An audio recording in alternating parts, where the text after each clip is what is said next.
2 Kings 25. So King Nebuchadnezzar of Babylon and all his army came to fight against Jerusalem. This happened on the 10th day of the 10th month of Zedekiah's 9th year as king. Nebuchadnezzar put his army around Jerusalem to stop people from going in and out of the city.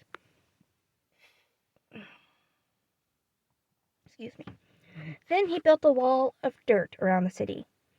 His army stayed around Jerusalem until Zedekiah's 11th year as king of Judah. The famine was getting worse and worse in the city. By the 9th day of the 4th month, there was no more food for the common people in the city.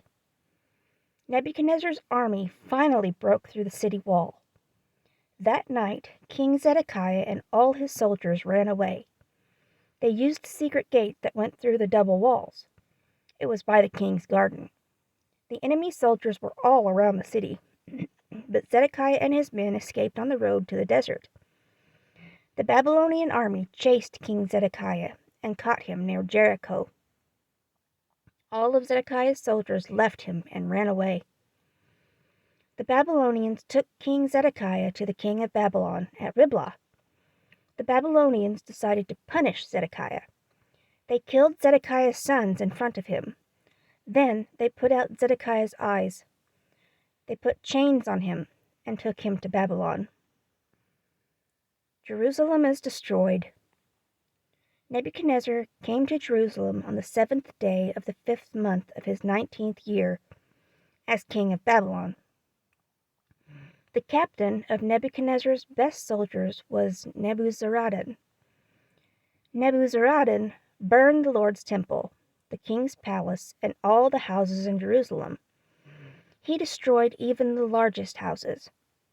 Then the Babylonian army that was with Nebuzaradan pulled down the walls around Jerusalem. Nebuzaradan captured all the people who were still left in the city. He took all the people as prisoners, even those who had tried to surrender. He let only the poorest of the common people stay there. He let them stay so that they could take care of the grapes and other crops. The Babylonian soldiers broke into pieces all the bronze things in the Lord's temple. They broke the bronze columns, the bronze carts, and the large bronze tank that were in the Lord's temple. They then took all of that bronze to Babylon. The Babylonians also took the pots, the shovels, the tools for trimming the lamps, the spoons, and all the bronze dishes that were used in the temple. Nebuzaradan took all the fire pans and bowls.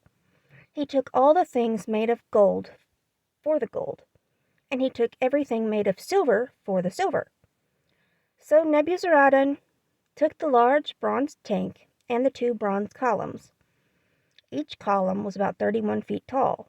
The capitals of the columns were over 5 feet tall.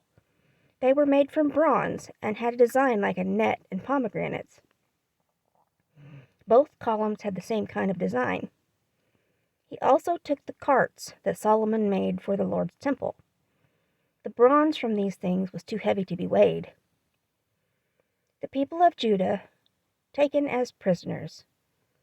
From the temple, Nebuzaradan took Serah, the high priest, Zephaniah, the second priest, and the 3 men who guarded the entrance. From the city, Nebuzaradan took 1 official who was in charge of the army and 5 of the king's advisors who were still in the city. He took 1 secretary of the commander of the army who was in charge of counting the common people and choosing some of them to be soldiers, and 60 people who just happened to be in the city. Then Nebuzaradan took all these people to the king of Babylon at Riblah, in the area of Hamath. The king of Babylon killed them there at Riblah, and the people of Judah were led away as prisoners from their land. Gedaliah, governor of Judah.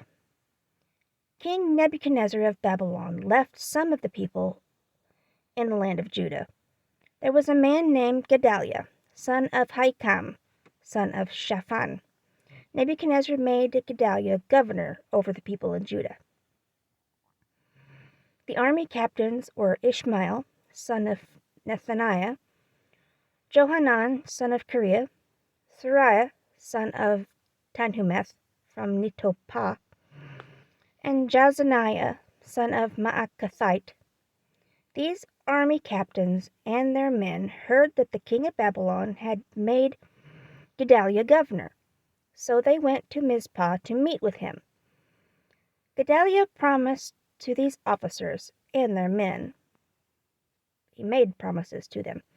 He said to them, "Don't be afraid of the Babylonian officers. Stay here and serve the king of Babylon. Then everything will be all right with you." Ishmael, son of Nethaniah, son of Elishama, was from the king's family.